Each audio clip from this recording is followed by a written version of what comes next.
ന്യൂസിലാൻഡിൻ്റെ iconic ടവറായ sky tower എല്ലാവരും കണ്ടിട്ടുണ്ടാവും. പക്ഷെ അവിടെ പോകുന്നതിനെ കുറിച്ച് നിങ്ങൾക്ക് കൺഫ്യൂഷൻ ഉണ്ടോ? നമ്മൾ സ്കൈ ടവറിൻ്റെ ഉള്ളിലേക്ക് വരുമ്പോൾ അവർ ഇതുപോലത്തെ കുറേ കിയോസ്ക് വെച്ചിട്ടുണ്ട്. നമുക്കതിൽ ടച്ച് ചെയ്ത് നമുക്ക് ടിക്കറ്റുകൾ സെലക്ട് ചെയ്യാവുന്നതാണ്. ടിക്കറ്റ്സ് എന്നുള്ള ഓപ്ഷൻ ഉണ്ട്. അതിൽ ഫാമിലി 4 പേരുണ്ട് എന്നുണ്ടെങ്കിൽ, അത് 2 അഡൽറ്റും 2 കുട്ടികളുണ്ടെങ്കിൽ ഫാമിലിയാണ് ബെസ്റ്റ് ഓപ്ഷൻ. അല്ലെങ്കിൽ ഒരു അഡൽറ്റിന് 47 രൂപ, 3-നും 9-നും ഇടയ്ക്കുള്ള കുട്ടികൾക്കാണെങ്കിൽ 25 രൂപ, ഇൻഫൻറ്റിന് ഫ്രീ ആയിട്ട് പോവാം. പിന്നെ സീനിയർ സിറ്റിസണിന് 7 രൂപ കുറവുണ്ട്, 40 രൂപ ആവുന്നുള്ളൂ.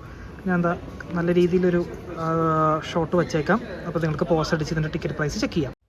ടിക്കറ്റ് എടുത്തു കഴിഞ്ഞാൽ നേരെ അവർ നമ്മൾ ലിഫ്റ്റിലേക്ക് കൊണ്ടുപോകും. ലിഫ്റ്റ് കയറി 51ാമത്തെ നില എത്തിക്കഴിഞ്ഞാൽ കിടിലൻ വ്യൂ കാണാൻ പറ്റും കേട്ടോ. ഞങ്ങളൊരു സൺസെറ്റ് സമയത്ത് അവിടെ ചെന്നത്, അതുകൊണ്ട് തന്നെ പല പല കളേഴ്സിലുള്ള സിറ്റി നമുക്ക് കാണാൻ പറ്റി കേട്ടോ.